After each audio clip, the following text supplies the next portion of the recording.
Right, so this is about the use of flip video cameras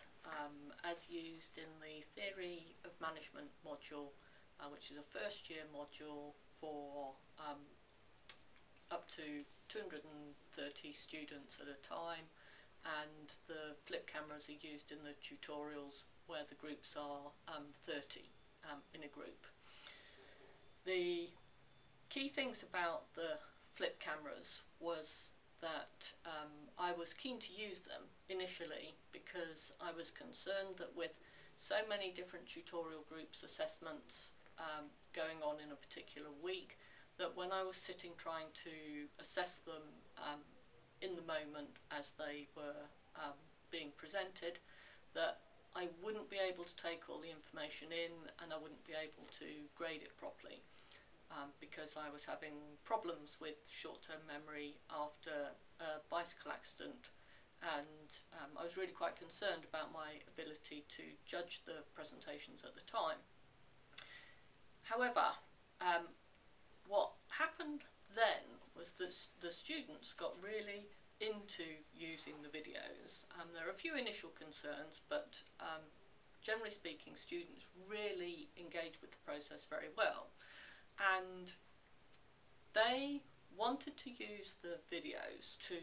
review their own performance. They really took on board the ability to look at their videos and improve the way that they did things by looking at it themselves, looking at it with their group members, and they were very keen to look at what were the best ones each session that we ran, because there were 4 different case studies that we would run through the term. Also, students were keen to be in control of the process and clearly had a lot more technical skills than I did, although in terms of where to hold the information, it was a bit of a problem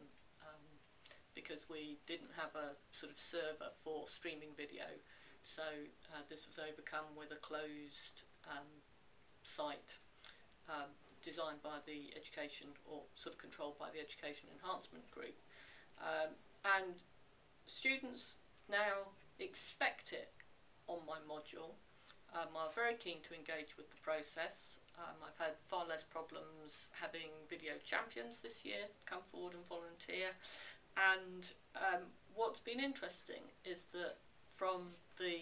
start, where the idea was just to capture the information in case I needed it, and to have it available for students as part of a review of their own skills, one of the things that they were keen then to do was to use it for their revision. In particular, looking at how other people had presented their ideas in terms of their studies, so that it just gave them lots of different angles on the same topic, which helped with variety in the revision process. The other thing that was quite surprising was that students said that it really had an impact on the way that they prepared for presentations, because they knew it was going to be caught on video. So in particular, they felt there was no hiding place, and for students who were very nervous, they then got involved in a very detailed coaching and rehearsal process, which resulted in a much better, more confident performance from them, which helped them in all sorts of aspects of their skills development, and for international students, often their language development as well. And now, as a further step change, we're using it as part of a peer review process, where the groups are specifically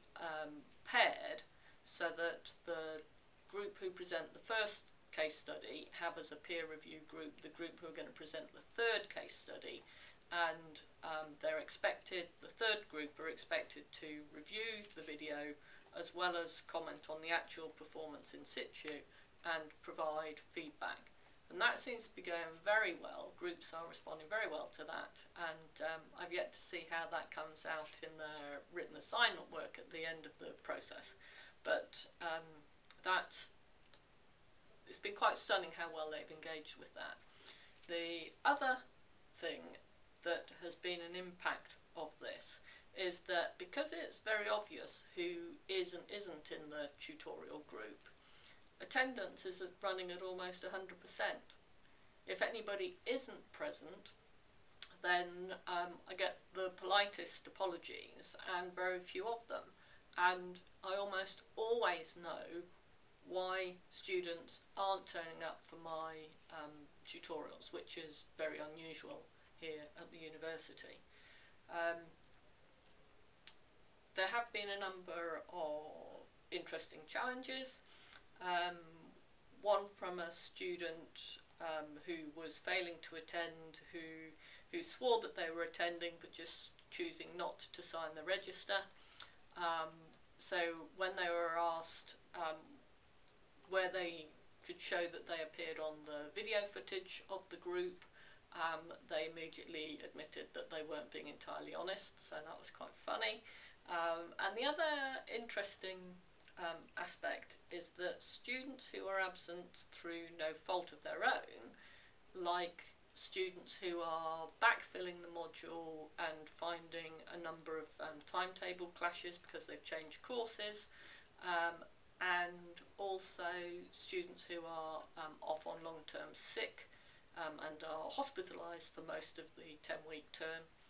they can still complete the module by engaging with the video content, including from the tutorials, because the lectures are videoed as well. They can join in discussions over the internet with their group if they're not able to meet in person,